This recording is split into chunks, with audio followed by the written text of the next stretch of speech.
Hello दोस्तों, आप सभी का स्वागत है आपके अपने YouTube channel math point circle में। दोस्तों मैं विजय कुमार। दोस्तों 10th का जो समांतर सीढ़ी है उसका पार्ट 2 लेकर आए हैं। अगर आप पार्ट 1 नहीं देखे हैं तो उसका प्ले लिस्ट बना हुआ है। आप सिंपल तरीका से लिख सकते हैं इसे मैथ पॉइंट सर्किल, वैसे भी आ जाएगा। वहाँ लोगों से आप जा सकते हैं प्ले लिस्ट में। प्ले लिस्ट बना हुआ है। समांतर सीढ़ी का पहला पार्ट अपलोड हो चुका है, आप पहला पार्ट देख लीजिएगा। उसमें हम अच्छे तरीका से समांतर सीढ़ी के बारे में बेसिक कॉन्सेप्ट के साथ बताए हैं और उसका क्लास नोजिलेबल भी है, क्योंकि वहां से सबसे पहली जो इम्पोर्टेंट वहां पर बताए हैं।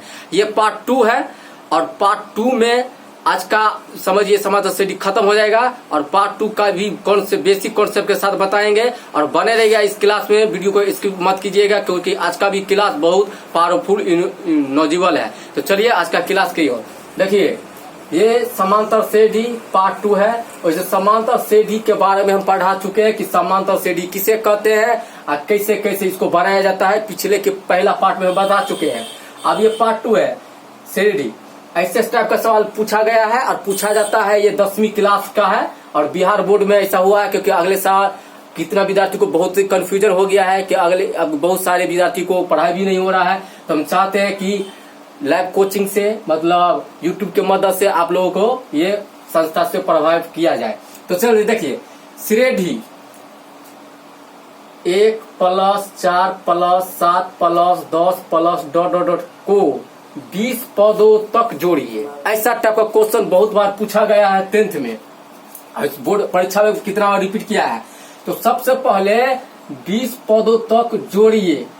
जोड़िए का मतलब ये जोड़ का चिन्ह है या कभी कभी योगफल लिखा रहेगा। इसमें योगफल रहेगा, मतलब योगफल का मतलब होता है भी जोड़। मतलब सवाल का कहने का मतलब है कि 1 के बाद 4, 7, 10 ऐसे करके 20 पद तक इसमें लिखा गया है। 10 का समझिए यहाँ 13 होगा, 16, 17, 20 वहां तक आपको जोड़कर बताना है कि कितना होगा योगफल। तो चलिए सबसे पहले बेसिक कॉन्सेप्ट के साथ चलिए। देखिए सबसे पहले हमें प्रथम पद निकालना पड़ेगा। प्रथम पद बोला जाता है ए को। ए बराबर ए लिखिए या तो प्रथम पद लिखिए। तो ए वाला में 1 है प्रथम पद, जो पहले लिखा रहेगा वही प्रथम पद होगा, तो 1 हो गया। चलिए इसके बाद डी बराबर, डी सार्वंतर को बोला जाता है।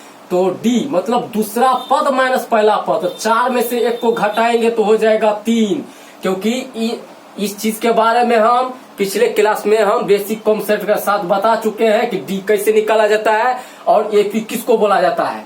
चलिए और इसमें क्या करना है आपको, ये जो 20 पदों तक जो बोला है निकालने के लिए, ये आपका एन हो गया। एन बराबर 20, मतलब इस टर्म में इस एपी में 20 पद है, यानी एन का मान 20 है।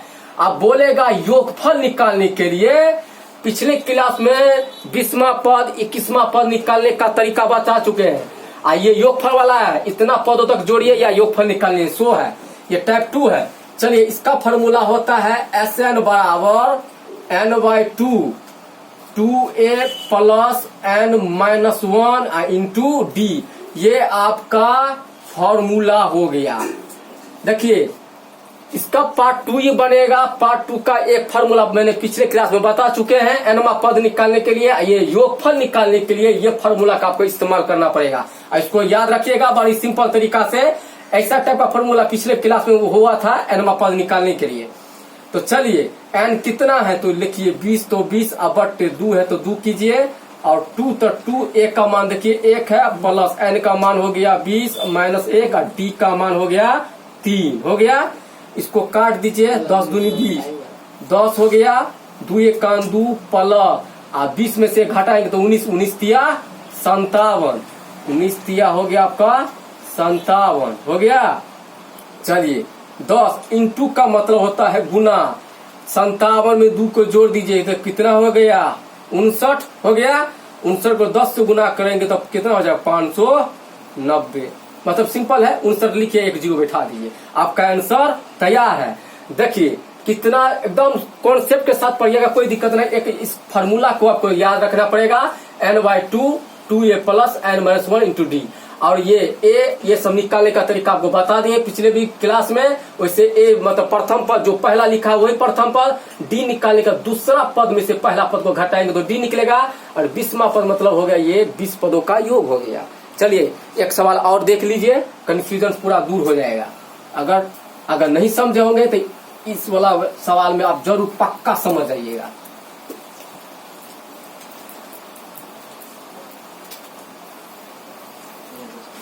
चलिए आप दूसरा सवाल देखिए।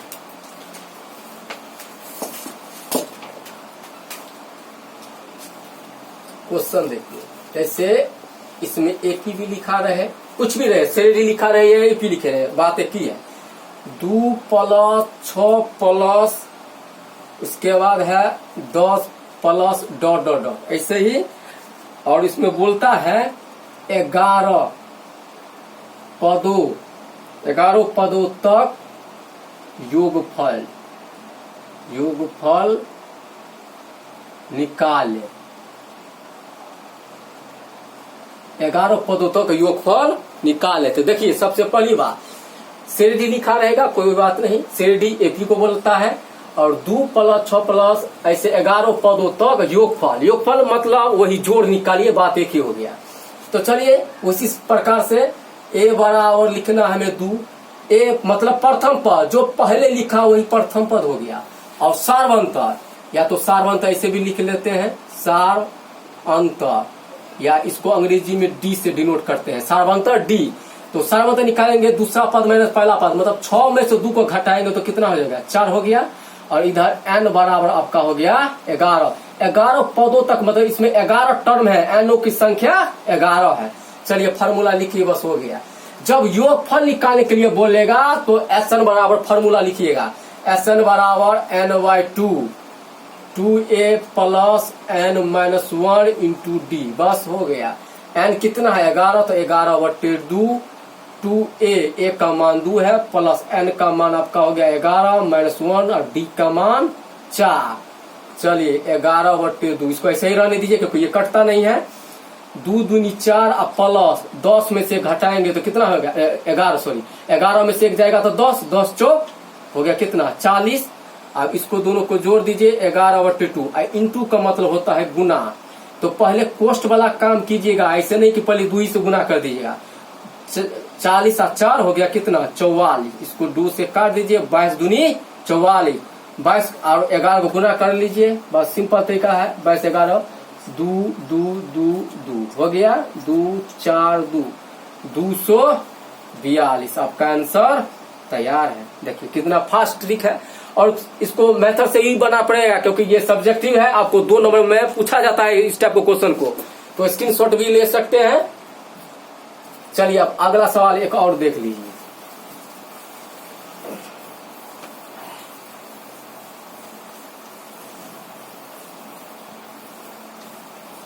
चलिए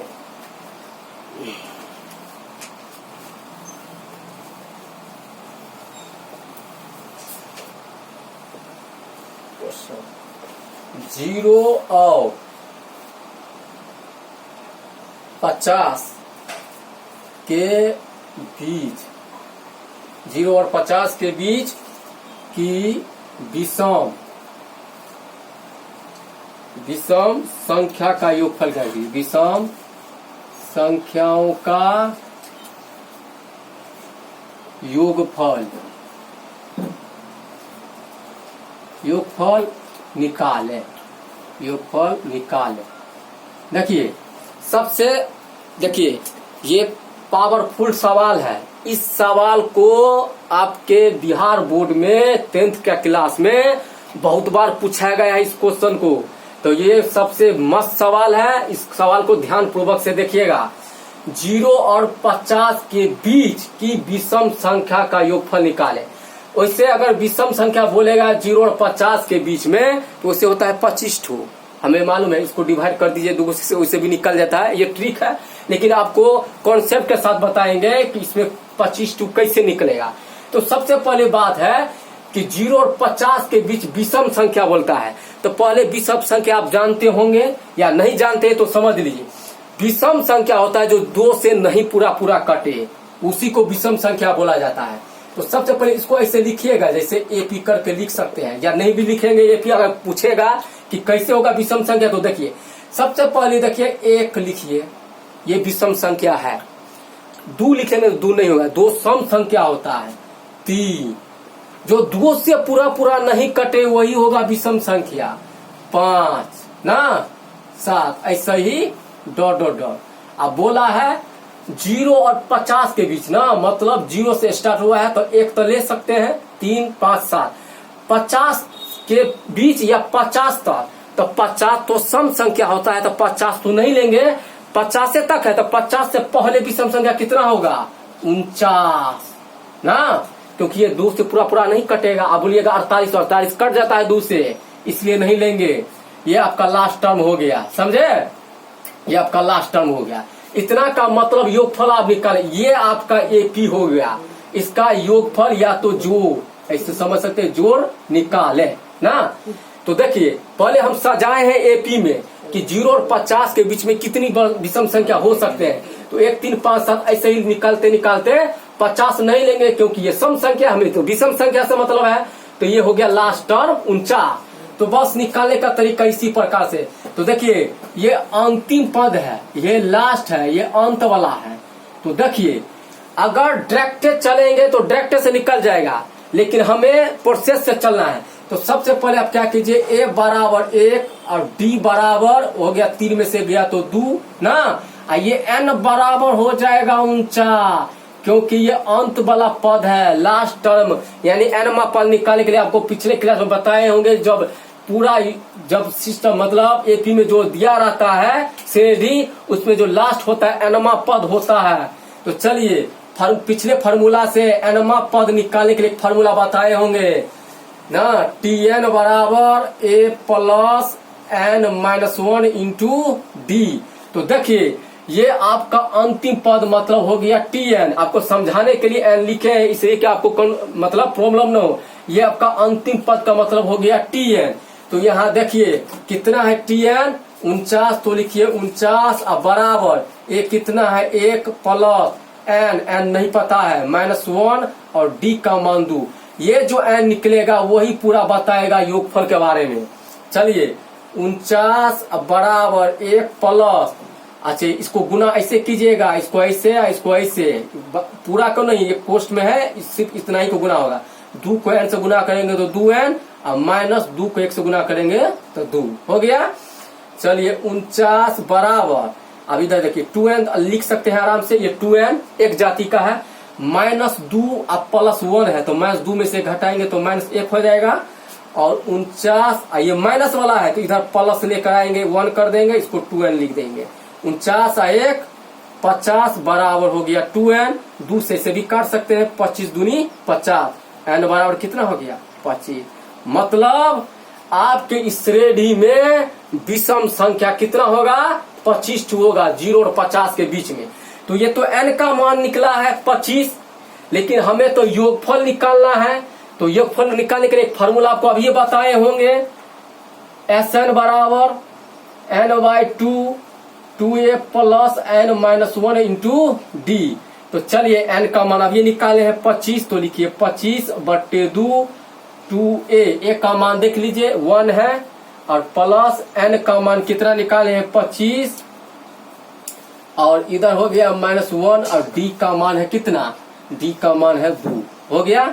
चलिए 25/2, 2 1 2 प्लस हो गया। अब चलिए 25 में से घटाइए तो 24 दूनी 48, इधर हो गया 25/2 गुने 48 और 2 50, 2 से काट दीजिए, 25 दूनी 50, 25 को गुना कीजिएगा तो हो जाएगा 625। आपका आंसर तैयार है। मतलब इस एपी में मतलब विषम संख्या में जो योगफल निकालेंगे आपका 625 होगा। ये पूरा प्रोसेस है। अगर आप इसका शॉर्ट ट्रिक भी देखिएगा, जब भी आपको बोलेगा विषम संख्या इसमें कितना होगा, जो दिया रहेगा अंतिम वाला उसको 2 से डिवाइड कीजिएगा। एक के बार में देखिए 0 और 50 बोला है ना, 50 का आधा कर दीजिए, कितना हो गया 25, बस आपका विषम संख्या निकल गया। ये शॉर्ट ट्रिक है। दोस्तों मुझे विश्वास है कि आज का क्लास आप लोगों को सबसे अच्छा लगा होगा, क्योंकि इस टाइप का क्वेश्चन आपके बिहार बोर्ड में कई बार पूछे गए हैं, अब पूछे जाते हैं। इसी के साथ आज का क्लास यहीं समाप्त करते हैं, मिलते हैं अगले क्लास में। हाँ, अगर आपको पूरा कंप्लीट मैथ चाहिए 10th का, तो आप कमेंट बॉक्स खुला हुआ, आप कमेंट जरूर कीजिएगा। मैं आपको सारे कंप्लीट मैथ कराऊंगा 10th लेवल का। तो इसी के साथ आज का क्लास समाप्त करते हैं, मिलते हैं अगले क्लास में। तब तक के लिए थैंक यू, गुड बाय।